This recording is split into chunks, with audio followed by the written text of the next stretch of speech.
if you've been watching me for a little while, you know that I am pretty active in fandom spaces, and when it comes to fandom discourse, you know, I talk about it every now and then because I think it is pretty important to talk about. And I saw this video uploaded by E, who also does a lot of videos on Hoyoverse games, Genshin in particular, fandom discourse, other online drama as well. Lots of things. Yeah, E is great. Honestly, their videos are pretty good. I watch some of E's videos every now and then. They're lovely. It is time to talk about fandom. Fun stuff ahead. I have my own thoughts about this topic. I have a lot of thoughts about this, and I'm sure the person we're going to be reacting to also has them, judging by their 50-minute long video. And I feel like we're probably going to be touching on some of the same issues. So let's see what E has to tell us today about fandom and how fandom is allegedly officially dead. Why every time why does it do this every time? Space for sponsoring this video. Let's do an experiment, you and I. Let's go on our phone or the device you use the most and go on any social media platform. Are you a fan of a specific video game, anime, music group, or other piece of fiction? You know what, I'll turn Find alerts the off for community this. on that app that was created for that fandom. What do you see? Oh, you see some fan art. Wow, so talented. And then, oh, look at that. You see discussions over the newest update song or episode. Indeed. Oh, wow. Everyone seems I'll so do this. happy and excited to talk with others about the thing that they... Oh, what's this? Oh, that's a pretty heated discussion. And here we go. Let me read this. I freaking love Yamato. He's my favorite One Piece character ever. My favorite guy. Oh, yeah. Heads up, I still don't know what exactly Yamato is because I'm not caught up with One Piece, but that is a debate that people got very heated about. And then we have Hater Joe. I stay hating. I need you dead. I need you dead so bad. Yamato is the worst One Piece character ever, and you need to be dead in the ground, and I hate you. I hate you. I hate you. Discussion. Don't think that was necessary. Oh, that's a pretty intense take on a character. Wow. Yeah. Yamato isn't trans just because Yamato says that Odin is a man, so they became a man too, does not mean shit. Yamato clearly has boobs, so that's a girl. Stupid liberal. Hater Joe, baby. Wow, very wrong. Oh god, what the fuck is this person talking Wake up, sheeple! Also, I hate you if you're gay. about? Who thinks like that? Oh, all people who enjoy XYZ are bad people, and here's why, based on Freudian theory, a thread? Freudian theory? Like, this has to be satire. Number one, this has to be satire. Hater, not Joe. I say hating. This has to be like, that's just like pure rage bait. But dude. Huh? What? Call out post. I've been keeping silent, but we need to talk about our combat instructor, Gilbert, whatever, and how he's been using a false identity to hide his shame and dishonor. Trigger warning: violence, gaslighting, child abandonment, desertion of duty to what? Is this a 1,000-word post calling out this random person in the fandom for being a bad person? Who is this guy? Oh, now we hate the piece of media that we all came here. I'm tired of pretending One Piece is and always has been problematic and horrible. Dude. I hate the word problematic. It is so vague, so unspecific.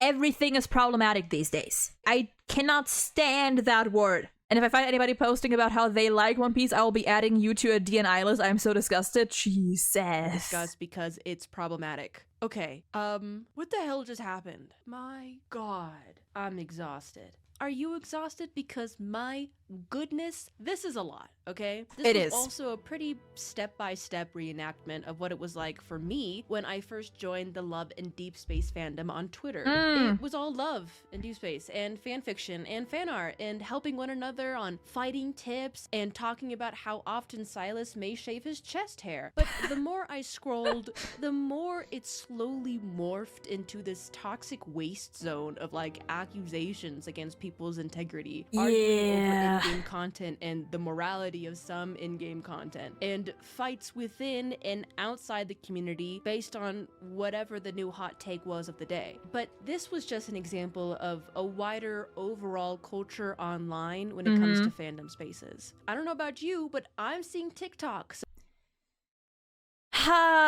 Yes.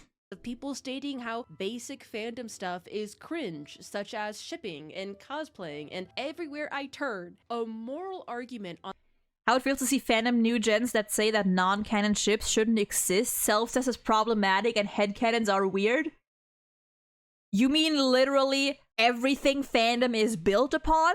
If you take those things away, right? Okay, self-cess may be like a smaller portion. But if you take non-canon ships and headcanons away from fandom, what else do you have? Literally, what else is left? What else is there to be having fun with? On the ethics of consuming this type of media versus another is happening. Any situation is looked at with the worst, most pessimistic form of interpretation that at some point it looks like people just want to fight all the time. Hey, oh, they look, do. I am not the first YouTuber to make a video on how internet. What is? Oh, okay. Bad, and I won't be the last, but there is something wrong with modern fandom. It has turned into something so toxic and so hostile that I'm not sure if I actually enjoy being in fandom spaces online anymore. Cue that one video of the woman talking about people getting into anime during the pandemic and how it's ruined fandom spaces. And I've been here since elementary school, but I know I am not the only one that thinks this. But what happened? How did we get here? Why do online fandom spaces seem so hostile today? Were they ever not hostile? Was it always like this? Is this because of the pandemic? Let's discuss the state of modern day fandom and ask the question, pandemic will definitely this ever end, or is this our life now? Contributed to it quite a lot. Cool. Hi, welcome back to my channel. My name is E, as in exhausted, or I'm pretty sure you used that one already before. In Pleiades, because I'm a drow right now. I don't know if you noticed, but I'm gray. I am my OC Pleiades from D&D. She's a drow. This is not drow accurate, by the way. I know, okay? I need my white wig, but she's not here yet, and I need contacts. Okay, with what money? You know what I mean? Like, I need to get prescription colored contacts. Does anybody know where to get some of those that won't cost me an arm and a leg? I digress. And welcome to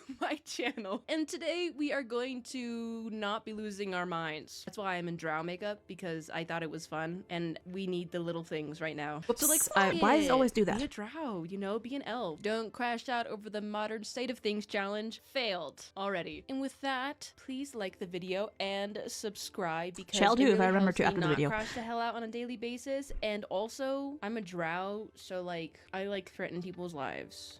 So, you know what, I didn't valid. actually threaten your life, but like I vaguely did. So if you want to support the channel even more, then consider becoming a member on the Ko-fi. Ko-fi.com/eosocial to get a shout out at the end of every single video and to see videos like these super duper early. Thank you so much to our Ko-fi members, and let's begin. Nice. I wonder how much of these problems are caused by social media sites being purposely designed to cause addiction through negativity. Oh, that definitely plays a part in it, for sure. Like, spaces like Twitter encouraging you to just spout whatever nonsense you can think of to get more engagement, for sure. Negativity being so heavily pushed definitely encourages a lot of people. Ooh, I'm the ghost of E's room, cursed to spend an eternity in this low-key small as heck room. Like, dang, girl, you live like this? But being beyond the 6th dimension, yeah, there's like tons more, by the way, will not stop me from telling you about today's sponsor, Squarespace. Apologies, we only have so much time, so... website? It's very small, 8x8 square, or whatever. Bye. Bye. Alright, part 1. Did the pandemic really cause this? It contributed. It contributed. It didn't cause everything, but it played a big part, I would say. In a moment, we are going to be talking about all of the crazy that is like becoming commonplace online. But you may be asking first, why are things different now? Like, what changed online fandom culture so much to the point that fandom veterans almost can't recognize it? Well, to put it simply, it was most likely the global pandemic's fault. Yeah, you know, remember that thing? But in my opinion, it's a bit more complex than just that. So a lot of people online, when discussing this shift in the last few years, cite the pandemic as the catalyst for all of these super toxic mindsets to become commonplace. place. It makes a lot of sense, right? I mean, a global instance of everyday life being upended occurred for a few years. So Everyone it makes having to stay sense at that home. every corner of our life would be affected in one way or the other. But is Everyone it being true? more So online, the having theory to is look for that different everyone and their hobbies. mother, but like literally and not figuratively, ended up flocking to online spaces during a time when pretty much everyone was supposed to be inside in quarantine. And in that time, these people who did not spend a lot of time online started to discover This looks like an interesting post. I don't have all the time, like the time to read it right now, but it looks like an worlds pretty and interesting one. communities thriving on the internet. These people would also be introduced to fandoms in this time period and start realizing, oh, there's so much online regarding some of my favorite TV shows and games. This is so awesome. And or these people were influenced into getting into video games, TV shows, K-pop, anime, what have you, and then discovered the fandoms and online communities from there. If this sounds like your experience, then please let me know in the comments. It wasn't mine. I got into fandom spaces in around 2013. 2014, 15 was when I became a little more active, I guess. A little over a decade ago, or around a decade ago. Somewhere around there was when I first got into fandom spaces. Mostly stuff like, stuff on YouTube, Instagram. That's pretty much it. I was never really on like many other platforms until the recent-ish years. And you know, like AO3, manga sites, other fan works and stuff. But yeah, for me it was probably like 2015-ish, plus minus one. I don't fully remember. Super interesting to see. But this group of people did not grow up in fandom spaces. Yep. Or they just enjoyed Twitter and Instagram in their spare time and watched dog videos. I don't know what people without fandoms do online. I'll be honestly.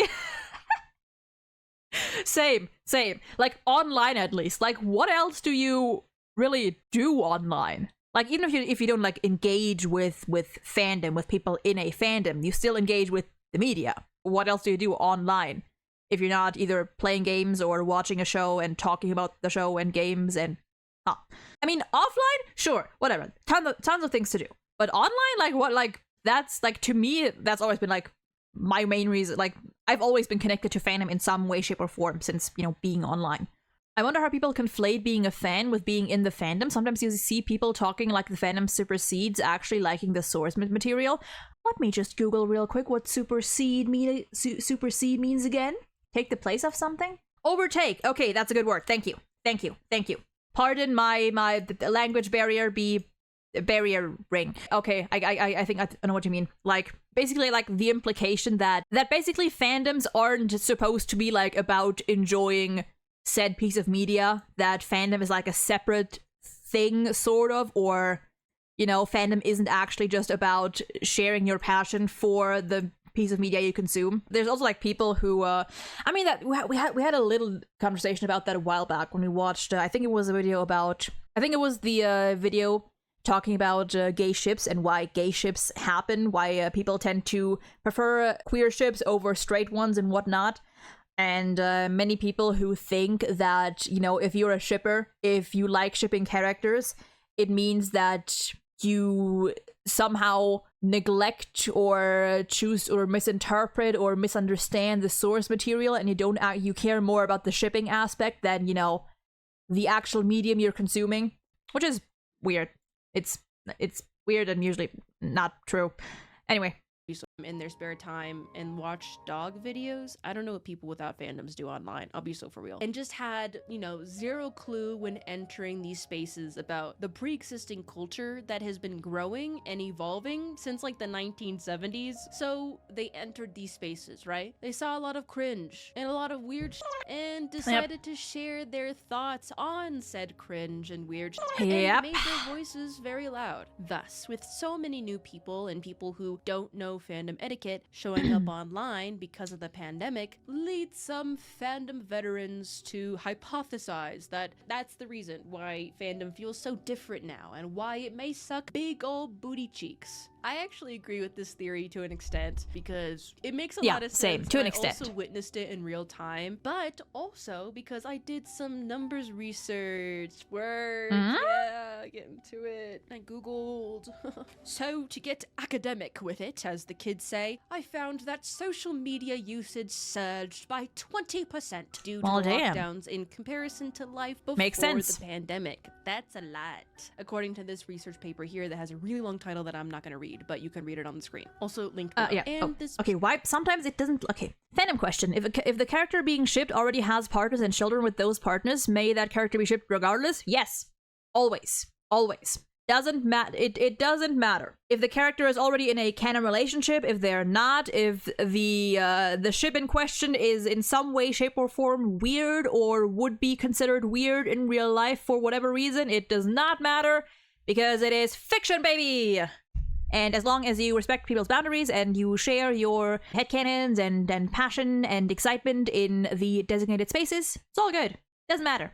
Also, let me read the title. The bright and dark sides of social media used during COVID-19 lockdown. Contrasting social media effects through social liability versus social here support. that has a really long title that I'm not going to read, but you can read it on the screen. Also linked below. And this Pew article describes how 90% of Americans claimed the internet was essential in their day-to-day operating lives during the pandemic. The UN stated that an additional 782 million people came in line in just 2 years since 2019. Hi-ya. I'm not a scientist, but that sounds like a lot of people. But just because there were more people becoming online in general and use social media more during this time, does it necessarily mean that a huge chunk of those people went to fandom circles, right? Well, I don't know. It just kind of like makes sense, you know, since most of fandom is conducted on social media apps now. It makes sense to assume. I have no idea how to measure if fandom got bigger during this time accurately. Yeah, it's not really like, yeah, like it's fandom that on metrics. fanlore.com, they document each Tumblr year in review done by the blog Fandometrics, where the top ships, most popular celebs, and most popular fandoms are recorded from that year. In the years leading up to 2020, it seemed pretty chill, with pretty much no forward from the analysts until 2020, when they basically wrote, holy shit. So that makes me... Oh, yeah, like so, 2020, huh? Yeah. So regarding that, I would say that the first time I really noticed this like growing shift into, you know, towards the negative side when it comes to fandom spaces was when I was in a fandom that up until a certain point was commonly known to be like really fucking chill. Like one of the despite being a very big fandom, just being generally considered very very peaceful. And that was the Haikyuu fandom. The Haikyuu fandom up until I'll say like 2017-ish plus minus, generally pretty chill. Despite being a very big fandom because, you know, it's a sports anime, and if you know anything about sports anime, it is sports anime are the breeding ground for ships and headcanons and fandom to flourish. Of course, people in the fandom, like, they enjoy the actual series, they enjoy the characters, they enjoy you know, the story and everything. But Haikyuu was one of the fandoms where like shipping was going really strong. It was so strong, and it still is. It still is. Like, I remember going on AO3, and like every day there would be at least 20 to 30 new fanfics updated or posted, which was a lot. Like many other fandoms that I'm in that are also quite big, you don't see nearly as many updates. It was definitely going strong. But despite being such a big fandom, and despite being a very shipping heavy fandom, which if you know anything about shipping is that people have strong opinions about their ships. They tend to have pretty strong opinions about their ships. But despite that, shipping in the Haikyuu fandom was so chill because there were so many characters, so many possibilities, and if you shipped two characters, regardless of whether they had any like interactions together, whether it was the weirdest rare pair in history, people would look at it and just go, huh, well that's weird, or that's cool, and they would move on. Generally, right? Of course, not every single person. There's always like a small percentage of people who aren't like that, who want to be weird about it and want to go to, you know, unnecessary extremes and stuff. But generally, it was pretty fucking chill. There were a lot of like a lot of popular headcanons and people sorting characters into little groups, into little like character squads that were generally agreed upon. Like if you were in the Haikyuu fandom, or if you knew anything, like we had, you know, people were very excited or very passionate talking about the captain squad, the pretty setter squad, the you know, like every position, third years, second years, and all that stuff. You know, like a lot of like established dynamics that people talked about a lot. But still, you could ship and like any weird combination of characters, and generally, at worst, people would just be like, huh, that's weird, and that'll be it. You could ship characters with fucking objects, like inanimate objects, and people would be like, oh, that's funny, and that's it. But towards the end of season 3, I think it is, and with season 4, I started to notice, like I say, people were getting a little louder. With season 4 releasing, which I think also brought on, I think season 4 definitely brought on a couple of new fans, because, you know, Haikyuu got a little surge. It wasn't as peaceful anymore. It started to get to the point where, you know, to the point that I feel like fandom, or every fandom that deals with ships a lot eventually gets to, which is, you know, if you don't like the most popular ship, then you have a problem. Then you are the weird one. And how could you not ship character X and Y? Yeah, like correct ships, you know, and ships that would get in the way of your personal favorite, which by the way is stupid. Like, as a multi-shipper, why not all? But yeah, that was when I really started to notice it for myself, like 2017-ish. And even before, of course, it was already, you know, you already have people like that. I was also in the fairy tale fandom, and shipping back then was also quite interesting. But even then, it usually didn't get as bad as it does these days, with doxing and death threats and heinous, baseless accusations about your character and values. Like, it's gotten very bad. And yeah, Wally, like, small fandoms, definitely. I'm experiencing that with the Windbreaker fandom. The Windbreaker fandom, all in all, is pretty chill. And I say fandom, and by that I mean the people who actually care about the series. I don't mean the tourists and the normies who watch the series and, you know, end up complaining that it's not what they thought it would be, and then start spouting hate about a character they don't like, all that kind of stuff. The Windbreaker fandom, because it is a little on the smaller side, it is not like huge, and the medium itself generally tends to filter out quite a few people early on, because people go in thinking that it's going to be a show that's like mainly fight focused, and it's going to be more like mindless action than anything. And then they find out that it's actually a very character driven show, and the fighting is kind of like just a bonus, and they're like, well, this is boring, I'm gonna leave, or this is too woke for me, I'm gonna leave. So, you know, the people that stick around, usually pretty chill. With pretty much no forward from the analysts until 2020, when they basically wrote, holy shit. So that makes me think that the amount of people engaging with these fandom spaces grew a lot starting in 2020 as the surveys got more and more detailed, but that's also an assumption. But I don't think that the level of toxicity that we are witnessing online is entirely because of the pandemic. I think it's nuanced, like everything is in life. My hypothesis is that it is a mixture of things that the pandemic helped move along. If you were in fandom in like the early 2010s, then you most likely were on or knew about Tumblr, or somehow digested Tumblr through screenshots of their text posts being posted on other websites. I did. Secondhand Tumblr, if you will, because arguably Tumblr was the fandom hot zone at that time, along with a few other sites like LiveJournal and personal blogs. Until one day, in December of 2018, when Tumblr made the worst decision arguably of all time, because Tumblr decided to ban any and all nudity from their platform. I remember that. I remember that. Yes. I remember talking about this with a classmate back then. Genuinely a wild decision. thus, with one stroke, ended its long-standing reign. The Verge wrote that the platform lost about 30% of its total traffic within just 3 months. I'm no data analyst. That's not good though. There was a lot of jokes about female presenting nipples and whether or not if a frog was drawn with female presenting nipples, if that was against TOS. It was very funny. At the time, it was very funny. But also at that time, if you created or consumed NSFW content or you didn't touch that shit at all, you and a lot of others just kind of said, "Fuck this noise," and left. But where did they go?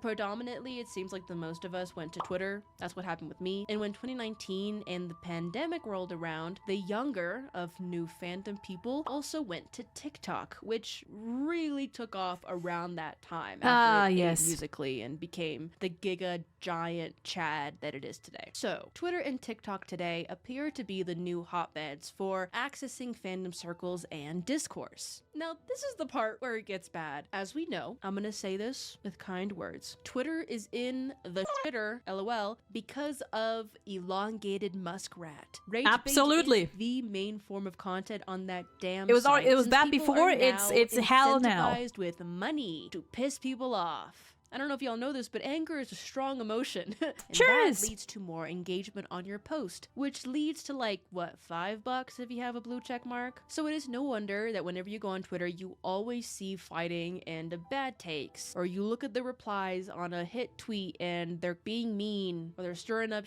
shit, or it's the same few people on every single post. And most of the time you leave the app feeling like frustrated or super irritated. Am I the only one? Don't look at the other side of my hand. Blue check marks or yeah, no, that's like that's what I do. Like I still use Twitter every now and then. I don't engage on Twitter. But I literally the main reason I go on Twitter is if I want to see like fan art here and there or people, sharing their thoughts on a recent, update on a game or whatever that came out or all that kind of stuff. But every now and then I go on there just to like see how dumb people are being. Like I don't engage with it because I don't want to expose myself to that. And I don't want to be like that. But, I passively consume it every now and then. The people who are everywhere stirring up shit to make $3.50 aren't the only ones creating a hostile place on the platform. But that culture of toxicity seemed to have spread and amplified and ramped the up to everybody in every community. Fandom being no exception. Now, hold on. I am not saying that Twitter was like a paradise before 2020. Absolutely not. Before elongivitis took over. But if it was then today, it's like if grew wings of diarrhea and started flying around, leaving chemtrails of piss in its wake. You know what the situation is just pretty much. It is exactly like that episode in The Sandman, stream The Sandman, by the way, where normal people are just living their lives, going to or working at a diner. They have their own petty issues and toxicity with each other in a very normal fashion until this ass shows up, reveals everyone's true nature, but like to the extreme, to the point where they start hacking each other's fingers and limbs off. Jesus. And everyone's dead at the end of it, I think, if I'm remembering correctly. There were lesbians in there, and there were gay men in there. Oh my god, there was so many queer people in that show. Love. Anyways, like, am I wrong? It's the exact same thing. Those people in the diner wouldn't have killed each other if it wasn't for this face in pajama pants. TikTok, no exception. Yeah, it's the encouragement for sure. But it also has an algorithm that really changed a lot. That also led to people being only shown what they agree with or like in the form of the For You page, which in turn leads that to is insane hi echo Gojo chambers and the what about meism, where users will see the proverbial how to make bean soup recipe video, and half the comments are, what if you don't like beans? This video is on my For You page, but it's not for me. I don't like beans. Yeah, and I've been seeing that kind of stuff as well, and I'm like, you know what? Hey, if it doesn't work for you like that, then you are free to move the fuck on. Nobody's forcing you to stay and watch the whole thing and comment on it. That is your choice, and by engaging with it, all you're doing is telling the app that, hey, I guess they want to see more of this, and if they're engaging with it, and then it keeps happening. At least think for 2 seconds. What the fuck? This is a moral failing of the original poster. This is so exclusionary. Don't know why you're British. Sorry. This mindset absolutely existed before TikTok, but again, I feel like it's been amplified to the extreme just with how many people are on these apps now. So this recipe of everyone flocking to the internet during COVID and going to apps like Twitter and TikTok, which are way too big for their own good, led people to what we are witnessing today in fandom spaces. Constant fighting, bullying, extreme instances of what about meism, a total disregard for fandom etiquette, and so on and so forth. I am like 90% sure my theory of what caused modern day fandom to be so awful is correct. Like, I'm pretty sure I'm right. Like, it just sounds right? But also like it makes the most sense. I feel like I would, need to be a professional analyst, and I'm not. So, source, trust me, bro. But I wanted to hear more from you guys. I think this is one of the very few instances where trust me, bro is like the most credible source you can have, because like there is no concrete objective way to measure this sort of development, but it all checks out. And to get more opinions on this matter, so I put out another Google form. I love when this happens, where I asked you, the rats, how you feel about fandom pre-2020 and post-2020. And oh my god, an overwhelming majority of you guys said that internet fandom post-2020 has been a dumpster fire. Were my questions leading? Maybe, but a lot of you, not super surprisingly, already reflected what I was thinking about and mulling over before, writing this video. And this relatively smaller batch of people could represent a larger whole who feel the same way. But more on that Google form later. Also, I wanted to say that this video is inspired by Fish, the masses will know, where I had a different Google form where I asked what you guys want me to talk about, and this was one of the topics, and I was like, real. So, thank you, Fish. But when I say modern fandom is what do I really mean exactly? Like, what the hell is happening? All right, part 2. What the hell is happening? Way too much. That's what's happening.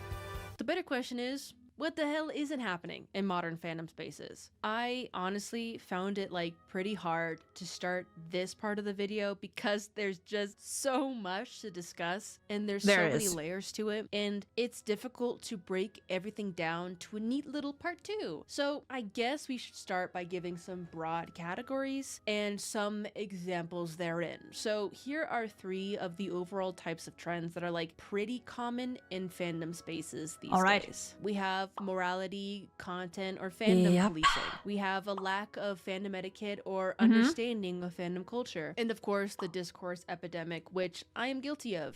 I'm going to be talking about these trends to an extent loosely, as there's I think the last one, discourse can be fine, can be very constructive, it can be very very pleasant. I enjoy the occasional friendly debate, but keyword friendly. And people don't know how to be friendly anymore these days, I guess. Too much to get into for each one of them, and also they sometimes blend into each other, so just keep those topics in your noggin as we move forth. So, the first phenomenon, lack of fandom etiquette or understanding of fandom culture. These days, post-2020, there seems to be a lot of rejections, or a lot more rejections, of things that were pretty commonplace or staples of fandom culture, predominantly prior to 2020. This can be shown in young people or new fandom members going on TikTok, for example, and calling shipping cringe, or liking bad guys cringe, or even finding self-insert fanfiction to be weird. Look, shipping and being cringe is a big part of fandom. It honestly literally is a core pillar of fandom coming into being as we know it today. But what is shipping if you don't know? Shipping is the act of wanting 2 characters in a piece of media to be together romantically. And you can convey your love for a ship through fan art, fan fiction, discussion posts, what have you. Shipping can also occur between real people, so some musical group stands may ship the members together. That is a bit of a different thing, and I agree on that front that people should definitely keep themselves in check. There are people in real life, like within groups or, just famous people in real life who don't mind being shipped together for, whatever reason. They think it's fun. They think it's whatever. But even then, you should not overdo it. Stick to your own private community. don't expose people to it that don't want to see it, and keep in mind that these are still real people. For example. But the act of shipping And wiki image is wilding, a it was. huge part of fandom culture, and it is one of the trademarks of it. People may ship two characters together that are canon or that are a confirmed pairing in the source And there's the question that I think Wallet was it that earlier asked. Ship ships Ah, yes. My boys. that are completely not canon in the source material at all. Some people even ship two characters together that might have never, ever even interacted. Dude, crossover ships back then? Dude. People these days do not know the ridiculousness and the joy that was, Jack Frost and Elsa. In the source material. There was a whole trend There it is! where people shipped Elsa from Frozen and Jack Frost from that Guardians movie. Exactly. And like, hell yeah, dude. Yes. Just another day being in fandom. Like, I'm pretty sure it was kind of like satirical, but also, y'all were cooking. People also create original characters or OCs. And these people might ship their OCs with pre-existing characters in their fandom. The way I ship my OC Pleiades with Gale Decarios from Baldur's Gate 3. Whoa, I'm talking about myself right now. I used to do that back then as well, especially when I was younger. I had my crossover, like, not ships, but just, you know, crossover interactions that I, you know, came up with in my head. I never really did much with them. Like, I never put them on paper or anything. But, you know, I had my fun, like, up there in me brain. It was fun. Very fun. Sometimes, to get a little spicy, people may ship a character with itself. It's called Self-cessed! Self-cessed, and it has a lot of discourse for some reason. The fact that people don't... Dude, I think the most ridiculous discourse about self-cessed that I've seen is people not wanting to call it self-cessed because that makes it sound too close to incest. You are shipping a character with themselves. That is your complaint? Who the fuck cares? I mean, call it whatever you want, right? I think some people call it like mirror shipping or doppelganger ship. What, I don't know. There's like different names that some people are using, but it is self-cessed. That is how it's called, and you're not gonna change that. If you're not comfortable with that term, okay, I'm still gonna keep using it because that's what it is called. If you want to call it something different, that is totally fine. But that's what it is. And if it bothers you because, like, you think it's too close to incest or whatever, well, guess what? That's kind of the point. Yeah. It is literally stripping a character with themselves. I guess in a way that kind of is, or can be. Dear goodness. Anyway. It's called self-cessed, and it has a lot of discourse for some reason. Fandom is also insanely queer, so the vast majority of ships are queer themselves. Oh yeah, also another thing that people want to start shit over is the common self-cessed is problematic because you are shipping the character with themselves, so they share, like, it is like, because it in a way is like incest and something same genetics it is fiction. Self-cessed in particular is a scenario that could never happen in real life. Like, inherently self-cessed can only be fictional. It is so weird. Self-cessed especially is like especially popular in media like Persona or Yu-Gi-Oh, especially. I mean, in Yu-Gi-Oh, I always call like some, like, the main Yu-Gi-Oh ships, I always call them like Schrodinger's self-cessed because it's kind of self-cessed but also not, because oftentimes the characters are kind of the same person. Like, they share a body, they share a soul, or they are, you know, in some way, shape, or form sharing something of their identity, fusing somehow, but at the same time they still have like their own minds, kind of. But it's very common in those franchises. Very common Persona because, you know, you have the character and their shadow self. You have, I mean, fucking P5 Joker. You have Joker, you have Akira, you have Ren, you have, I don't fucking know who else. Like, it's very popular. If you want to know more about the history of shipping culture, then check out this video here, where I talk about that. But I lay this all out because in recent years, I have seen a lot of judging from why would anyone ship two characters that never interacted with each other? Oh, dude. Different from what we're talking about, but Yuya from Arc 5 is literally his own father, if I remember correctly. Not quite. Wait. Arc 5 is definitely a case where there's a lot of self-test going on, because it's all about, like, parallel universes and, like one world splitting into 4, so certain characters used to be 1 but are now split into 4, and their ship with each other. And that all that stuff. So there's a lot of like shenanigans going on that front. I don't remember that plot point in particular, but when I think about it, I guess you had Zark, and then I guess it could. I don't fully remember. But either way, weird stuff. Love it. Anyway, back to our rare pairings.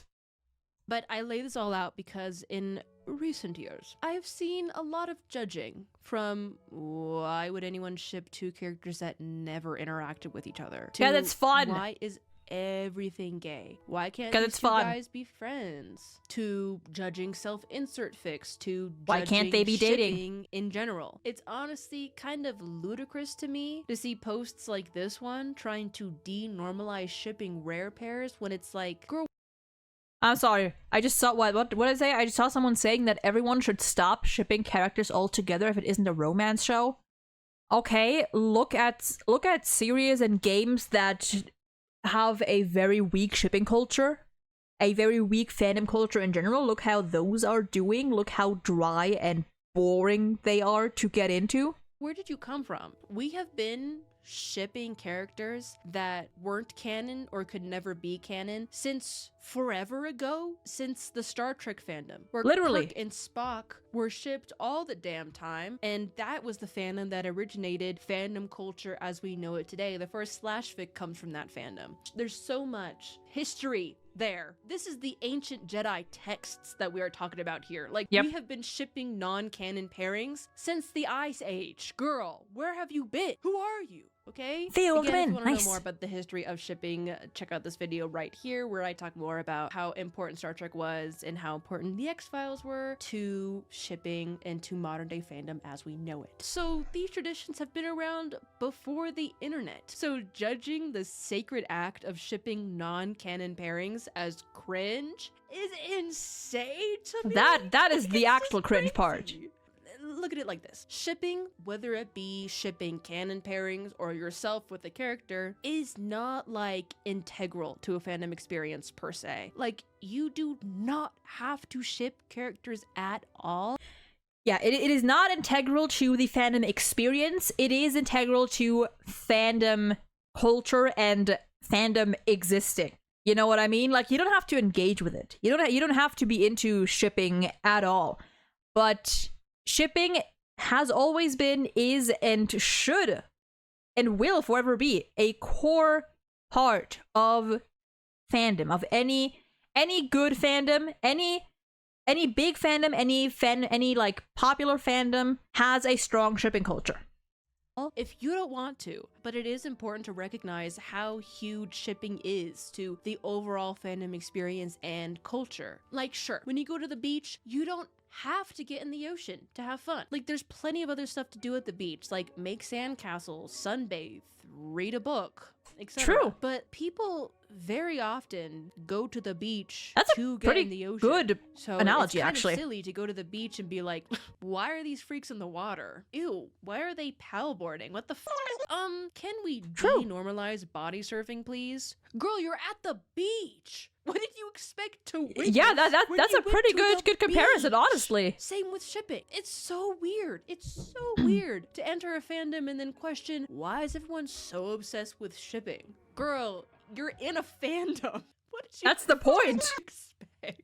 Why does everybody want to ship gay people all the time? You're in the Steven Universe Dude. fandom. Why does everything have to be gay? You're watching Arcane. Like, why are you so surprised? The first slash fan fiction was between men. Was between Kirk and Spock getting it on. It was. This rejection of customs that have been like a staple of fandom culture since the beginning, it seems like it's happening more and more, and it's just weird. It's just so weird to me. It just blows me away. So like, when you go to the supermarket and see fruits, don't get scared. You know what I'm saying? Like, relax. If you don't like shipping, don't engage with it.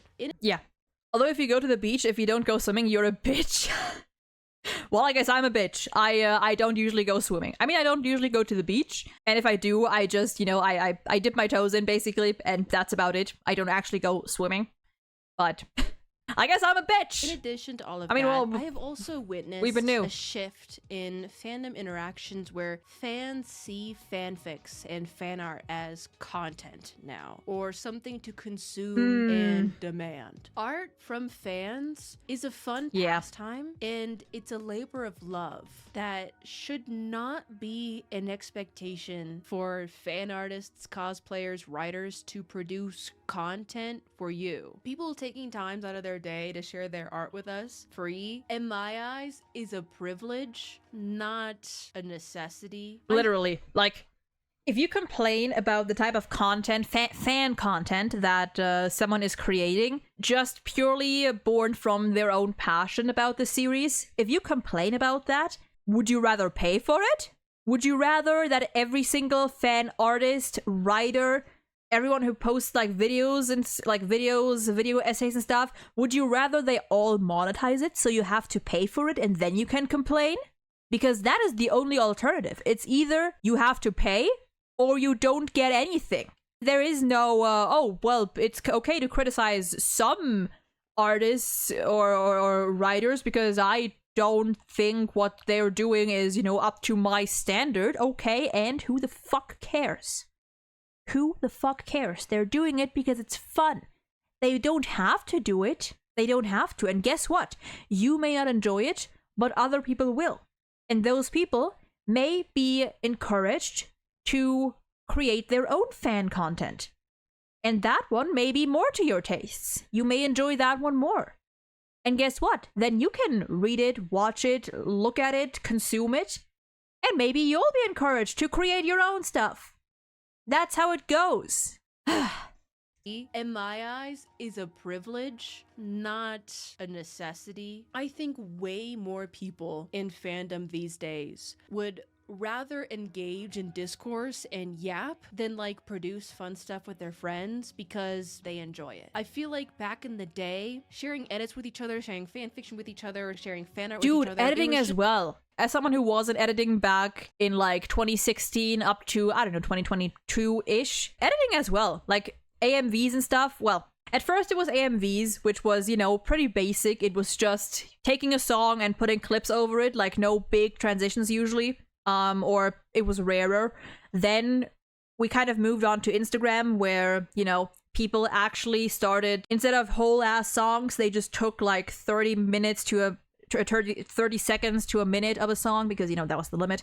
And everything became more dynamic. People put more effort into it. And now it's kind of becoming more mainstream, more like simple, raw edits are more common to see. It's interesting, to say the least. Just like, I love this piece of media so much, I have to like do something with it. I have to like create something for it, as opposed to, I don't know, like seeing it as content that needs to be produced. So all of this is kind of like an understanding of fandom culture that people lack, which in turn leads to a lack of understanding of fandom etiquette too. Yeah, and before we get to that, the thing that people also don't seem to understand is, like, as E just mentioned, people are way more focused on like quote criticizing, which just means like complaining about the content they see and spreading hate and their dislike of whatever they don't like, just spreading negativity instead of actually creating things. Like, dude, if you see a fan fiction, fan art, a video, whatever it is, some kind of fan content, and you don't like it, maybe you think that the characters involved are like they're out of character, or you think that the scenario you're looking at wouldn't happen like that, or you think that there's something missing. Go create it yourself. Literally last night, I scour AO3 every night, right? For the fandoms that I currently have infested my brain. I've been looking at the ZZZ AO3 basically every night before I go to sleep, right? My like bed routine. And personally, after 1.7, I have been looking forward to reading more fics of Hugo and Lycon and Hugo and Vivian in particular.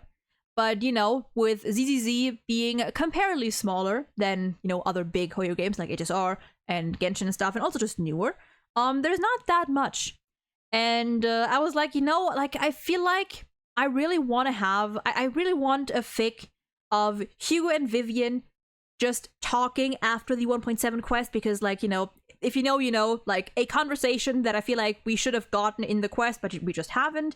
And I'm like, I want to read something with that. But the Hugo and Vivian tag just isn't that, it's very, very, very empty right now. So you know what I did?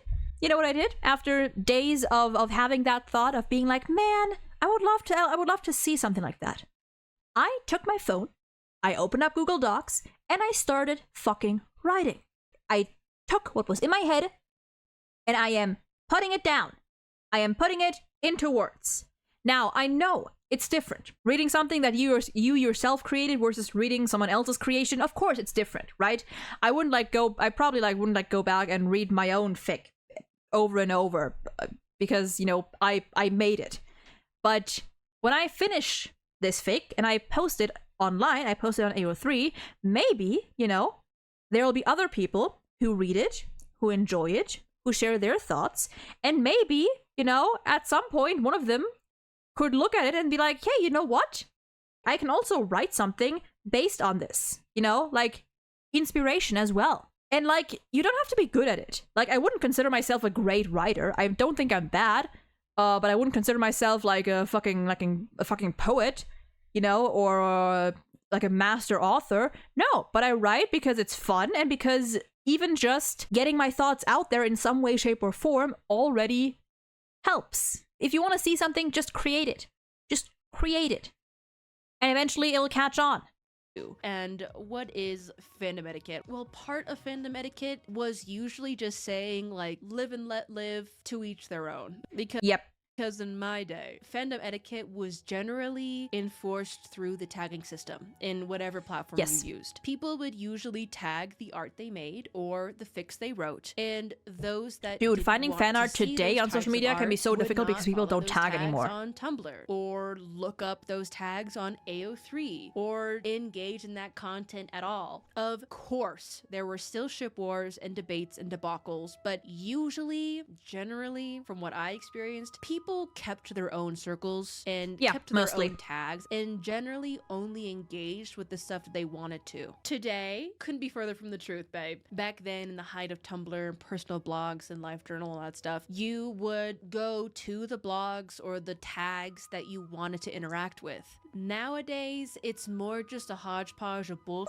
24/7, constantly swishing around on the few apps. Yeah, it's also because like on many apps, people just tag everything. Interacting with each people other also put like unrelated tags. Forum. It's the entire world on like 4 apps, and we see everything and we see everyone. So now a lot of normal or non-online people are the normies, online, and they see everything. They see the cringe, they see the ugly, and they have opinions, which everyone's entitled to, I guess. Some are revolted by some of the weird that they see when they had no idea that they were entering weird kid zones. This led to disregarding or never learning fandom etiquette, which is to just not engage with the stuff you don't like.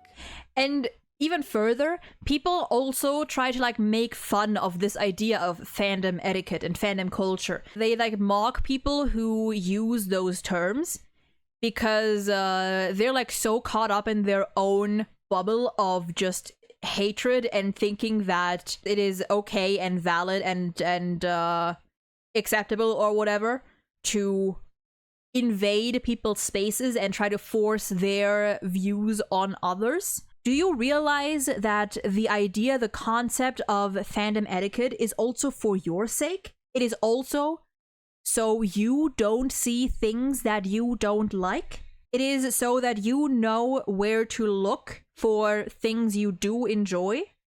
That is the point.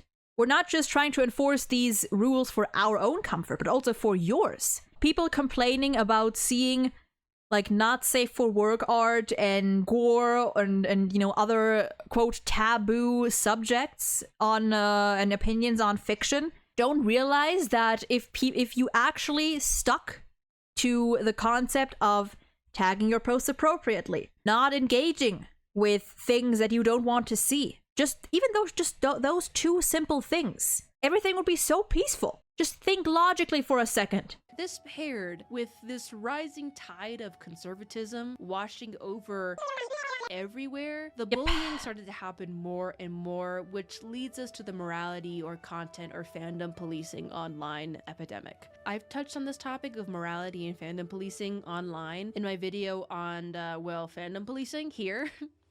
And oh yeah, I back watched then, that. which was That's like a that's year good one. ago, Good video. I was just entering my fandom essay era and knew that I was witnessing something very weird online that was different, but I admit that I lacked the true full understanding, or I lacked the full ability to convey my thoughts clearly that I now possess more of today. It is still a great video and I recommend watching it for more examples and more detailed examples of what I'm talking about today, and also to see the progression of thinking that has occurred over the past year. So essentially what is happening in abundance today, and something that I think is one of the biggest issues with modern fandom and why it's so exhausting, is this constant policing and censoring of each other. Yep. It's this epidemic of morality and of who can be a better person contest that is infested with elements of conservatism and purity culture. In a space where the whole point is to explore taboo topics and things that sort of progressive activism that would never some be people okay in think it real is, life. but it just circles right back Sorry, around I didn't. culture. To an extent, some of the policing that we do to each other online isn't some sort of progressive activism that some people think it is, but it just circles right back around. It's so far left that it turns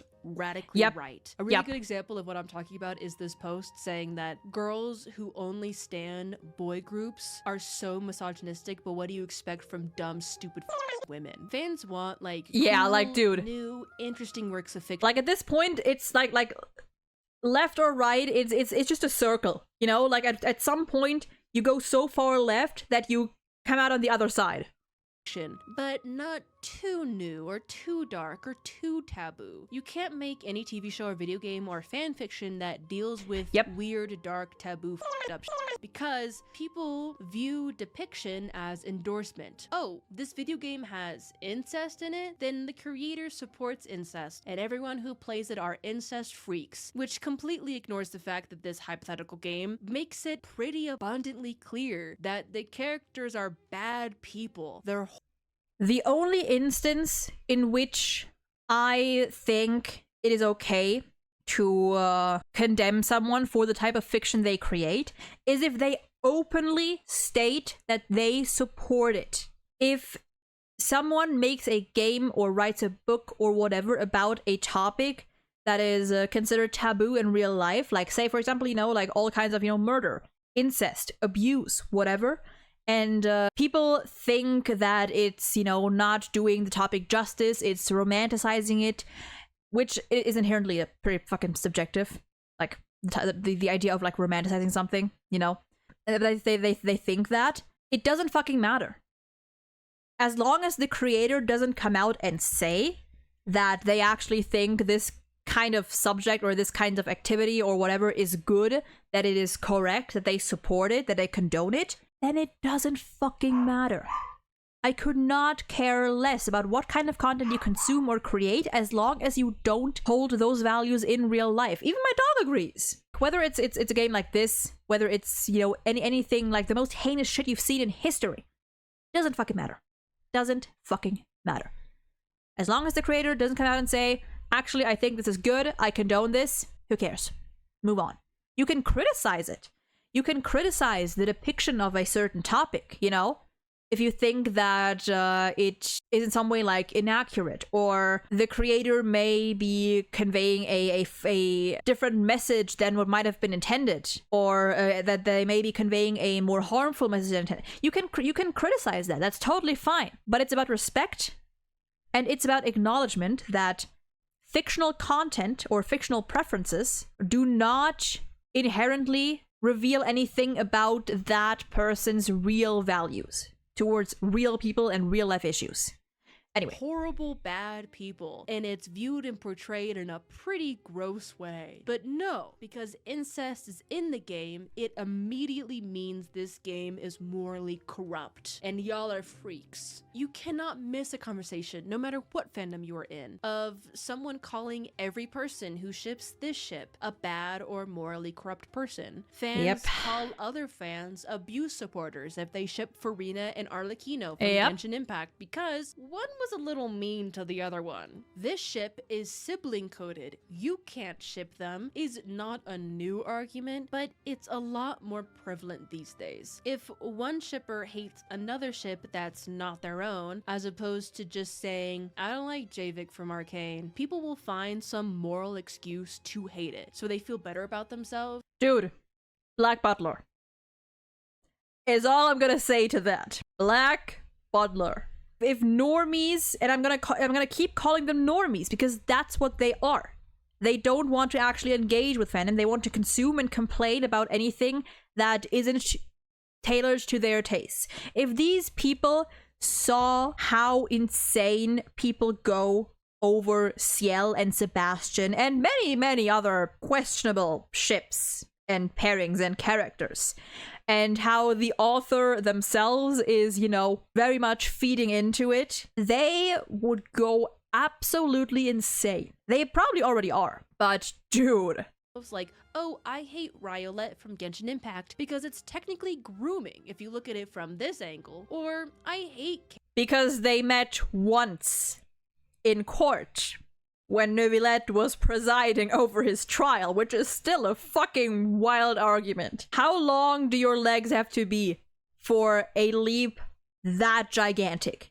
Kate V, because it's giving police brutality and unfair power dynamics. You see posts people saying that if you like this fanfic trope, then you probably have daddy issues, or equating liking certain genres of books to entire personalities as like a new weird version of horoscopes. I love how they're putting their own video on there. You are what you eat. Whatever you consume in fiction is what you believe in real life. In the fandom, you have this evil character in a video game, like Jimmy from Mouthwashing, who, dare I say, is genuinely one of the worst pieces of shit and awful characters that I have ever come across. Like, kudos to the writer. Bro sucks. But some fans like him as a character and will get sent death threats over it. People are sometimes outed online as insert character name here apologists if they like a fictional character that like did something horrible and killed or tortured a bunch of people. Mass doxing campaigns are not rare. And yes, my favorite.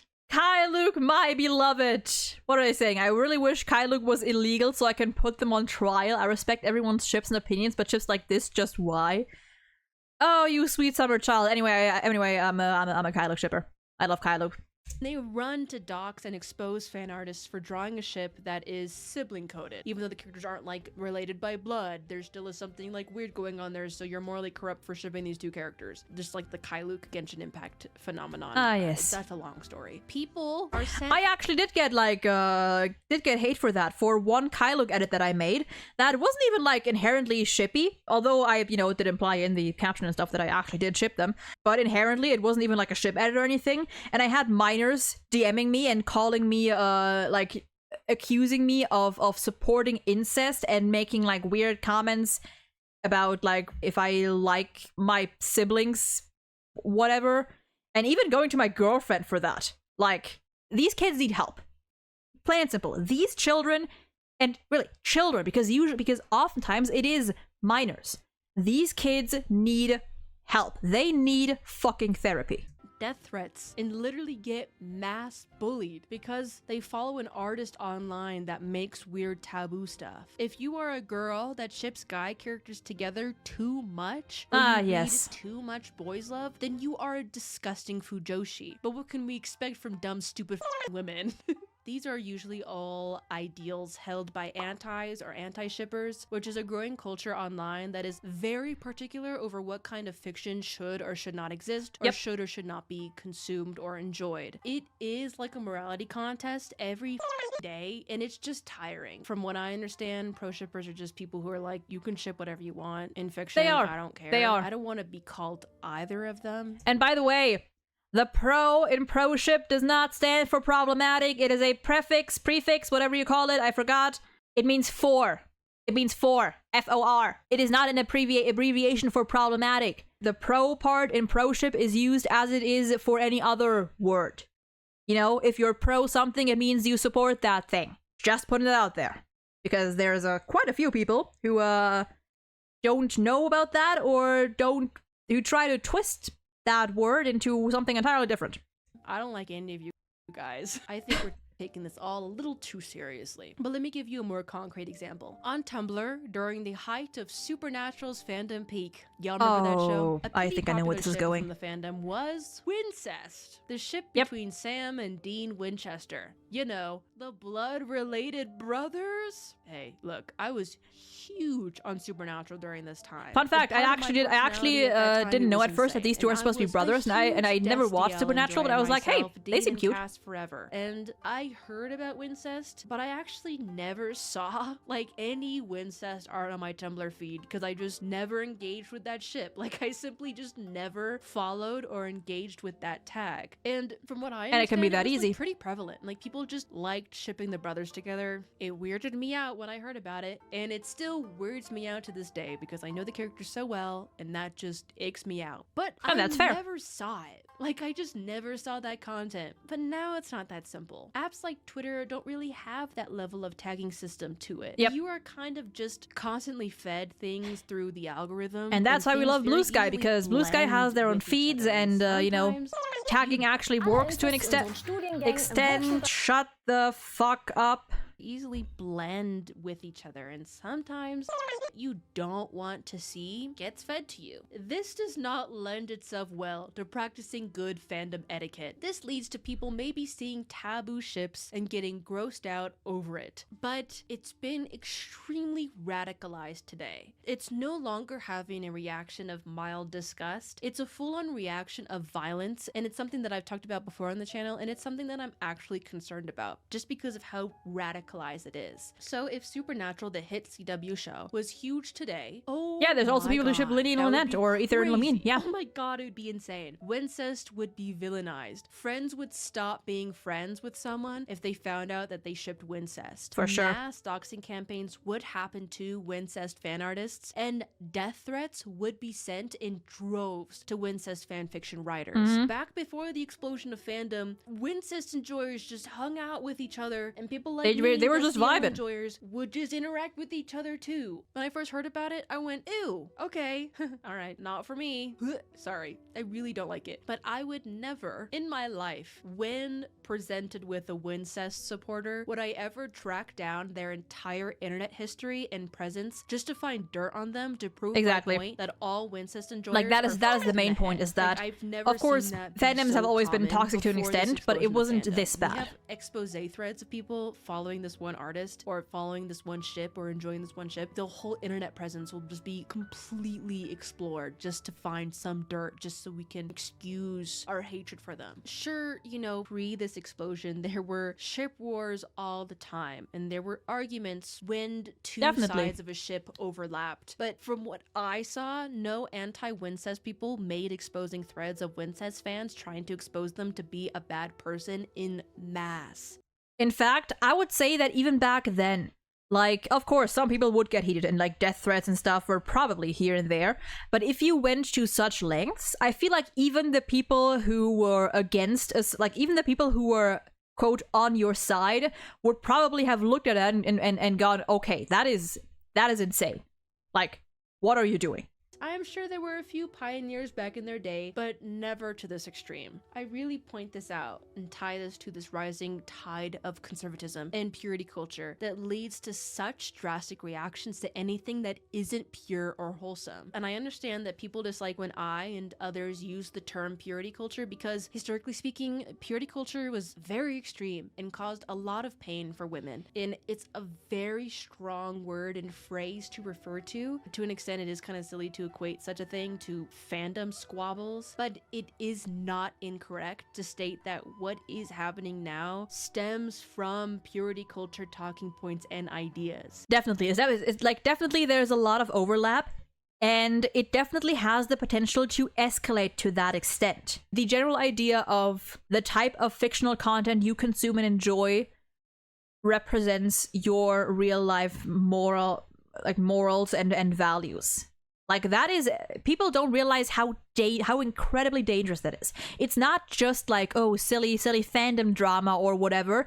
It can actually be really fucking dangerous. When you have people accusing each other of being pedophiles, of being abusers over a fucking fictional character or ship, that is dangerous as hell. And Corgi, absolutely, it is mostly young people. Like, at least in my personal experience, whenever you see these kinds of extreme comments and stuff, you go on that person's Twitter profile, check their bio, and at least like 8 out of 10 times it is a minor. At least 8 out of 10 times it is a minor saying these things. It's because people like kids these days are also like, they're not taught internet safety. They're rarely taught like just basic respect. It's insane. It's mostly underage people who think they have the right and authority and are entitled to that kind of shit. People have crazy reactions when a gacha character shows skin in a video game and calls everything with some sexual alert to it as gooner. And literally, I spoke about this like on Wednesday when we reacted to the Hugo EP. I said this. People branding anything and everything fanservice-y as gooner bait, even when there is nothing inherently sexual about it.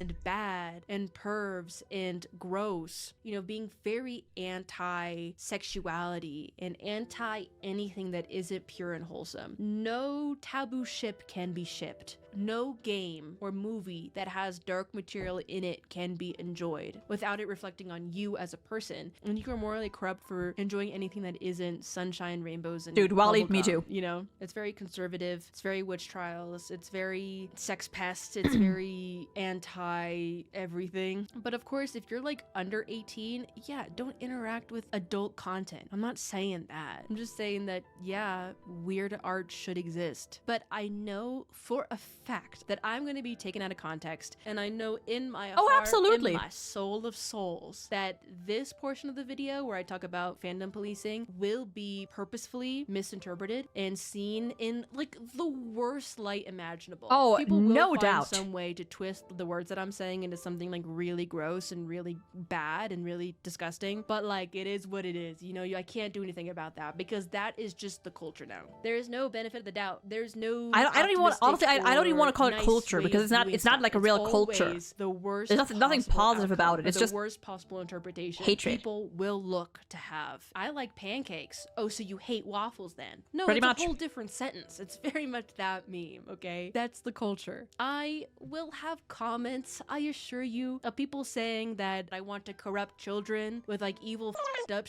or I'm a pro shipper. Please leave me alone. I don't want to. Which is, by the way, also weird. Like again, makes no sense. The idea of like, oh, it's the people consuming this kind of quote problematic and taboo content that are trying to manipulate and groom children. There are people enjoying that kind of content that, you know, are also just bad people in real life and horrible people in real life.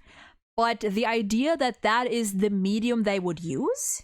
Like, just try to think about this for a second. If someone wanted to get their hands on a child for whatever horrible reason, which medium would they be more likely to search for and to, you know, talk about and to try to draw them in with? Something that is 18 plus, that is weird, that is cringe, that is taboo, that is, you know, deals with a lot of like dark and serious topics that oftentimes children, hopefully, are already taught to stay away from.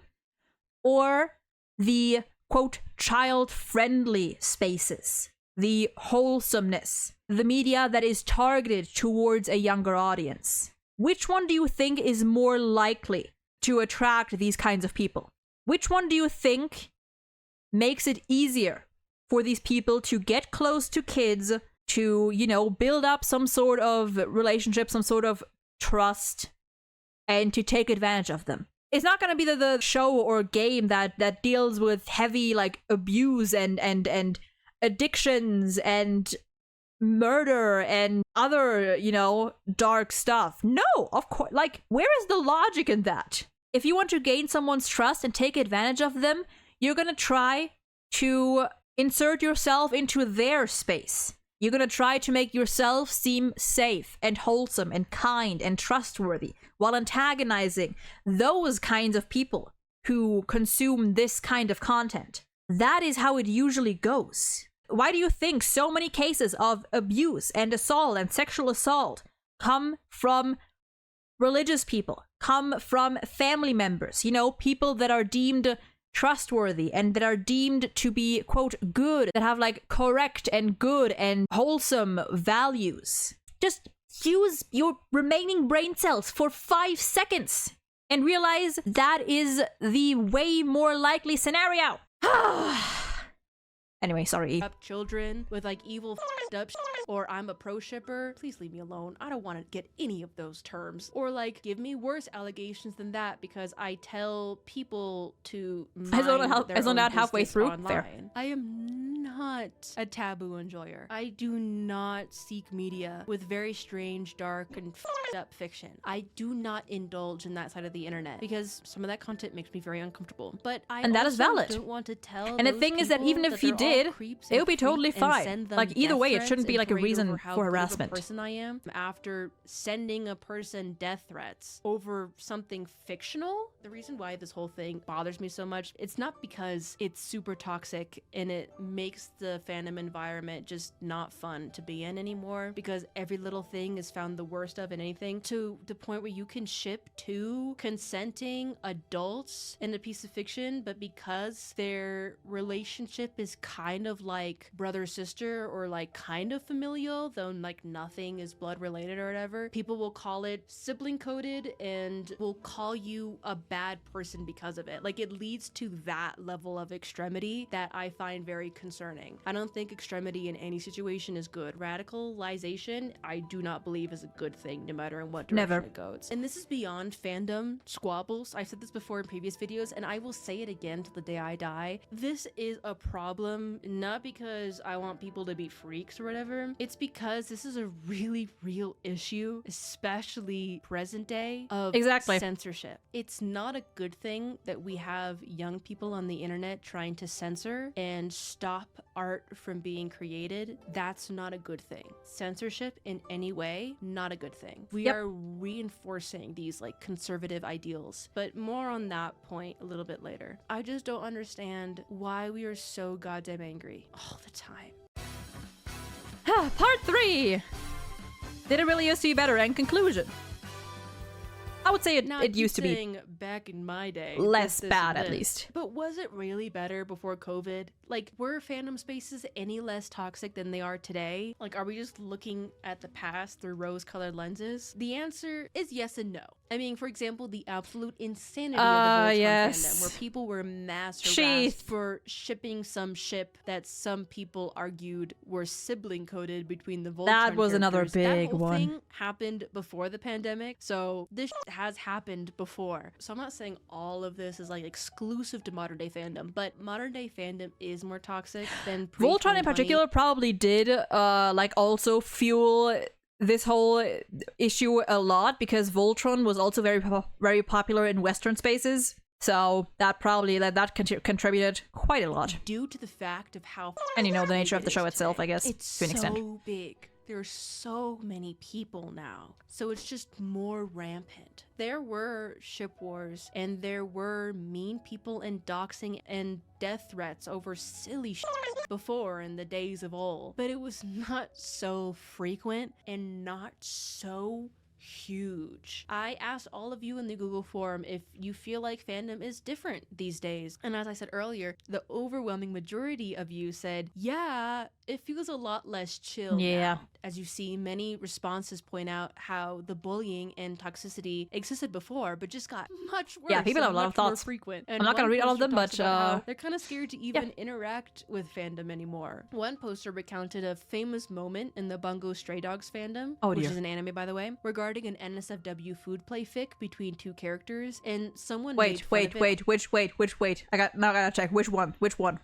Oh, it's Rampo and Poe, properly tagged. That's the most important thing. One of the most sane smuts I've read on this site for this pairing. Even it wasn't even non-con, no freaky insane BDSM, no dead dove do not eat. As they say, even that wouldn't justify any like hate or disrespect. But dude, not even like non-con. Come on now.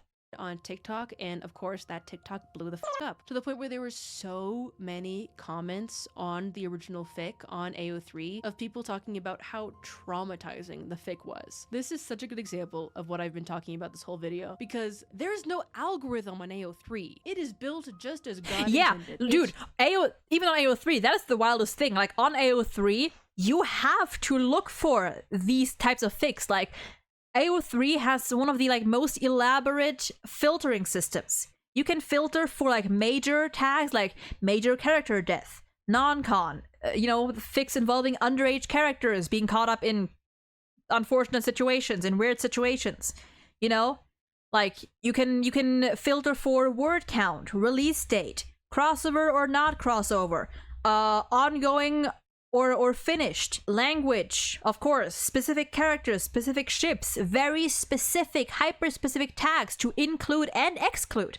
Like usually, like whenever I go on AO3, I have a set list of tags that I will always exclude, so I don't get shown any fics with that tag and I don't accidentally read it. It is so elaborate that like you just have to learn how to use it. Just tagged stuff that you will not find, and usually people tag their works pretty well, content. Pretty accurately. And yet, people went out of their way to find something with content that they don't want to read, that was NSFW and raunchy and a little taboo, just to say, yeah, dude, you had to go look for that and like make fun of it, or you just like, didn't use the feature, exactly like the filtering feature, what the right? Problem is, or at we're all not respecting fandom etiquette. And of course, it was an NSFW fic because people are very weird about NSFW weird stuff existing. Again, if you're a minor, don't interact with that stuff, obviously. This is a really good point, and I don't know who put it like this, forgive me. I saw this post and I cannot find it for the life of me, but someone said somewhere that they think that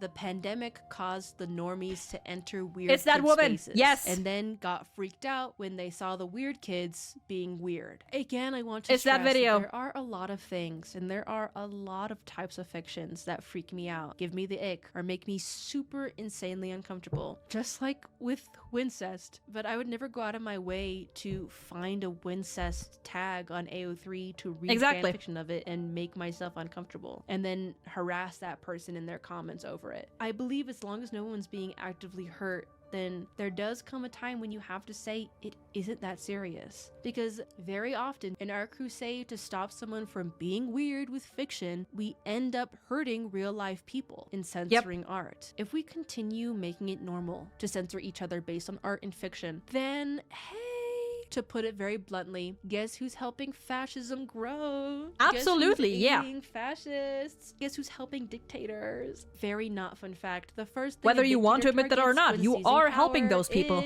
That's right, the arts. They very usually start by putting some moral reasoning behind why certain types of art shouldn't be made. Yep. And queer art is usually number one on that list. It starts with one category. It starts with one subcategory until eventually they're coming for all art. Everything creative. If you support censorship in one field, you support it in every field.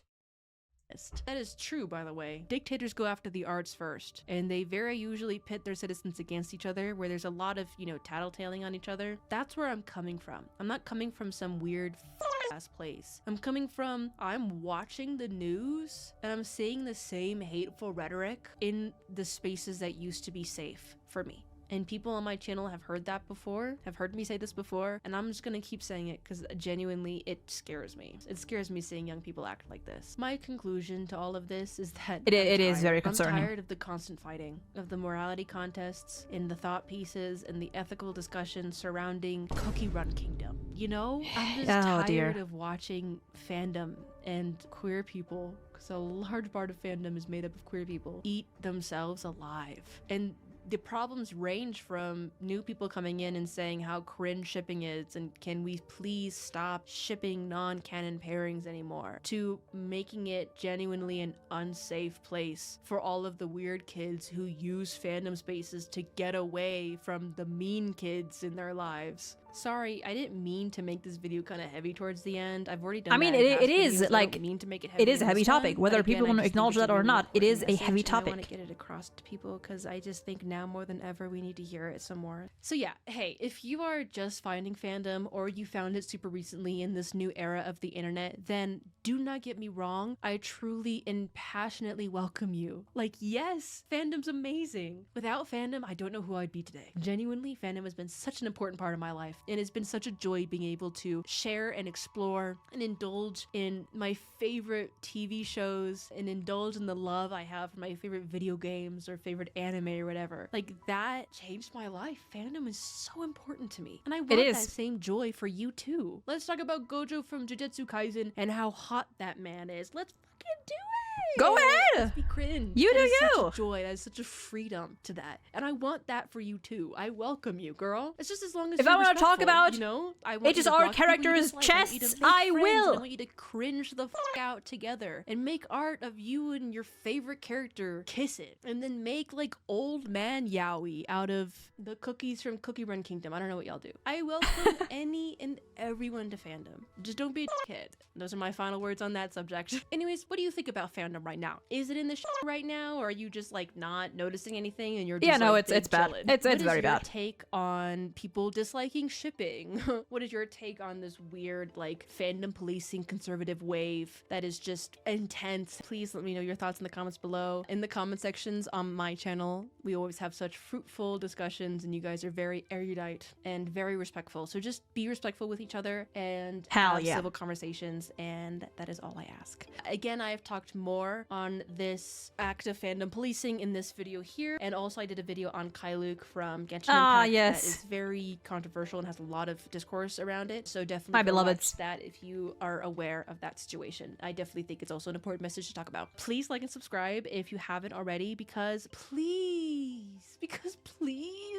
I'm am I still subscribed? I think I'm subscribed. Fandom content, so stick around for more, because we also hit like 75,000 subscribers, which is like crazy to me a little bit ago, and I think it would be super cool if we could hit 100k by like the end of the summer. Like that would be so sick. So please follow. I would love to hit 100k and grow our little rat sewer family even more. Please, that would be really, really cool. Hell yeah. Thank you in advance. That was a good video. I will also say that, you know, if I have not made it clear enough yet, this entire channel, well, both channels, this entire space, every stream, everything, me, this is a fandom-friendly space. If you want to talk about your favorite characters, your favorite ships, your headcanons, fan fiction, fan art, go ahead. You know, as long as it's, you know, like relatively on topic, or we're not currently talking about, you know, a certain thing that is unrelated, you know, in that case, you know, just maybe like wait until we're done, or try to wait for the right moment.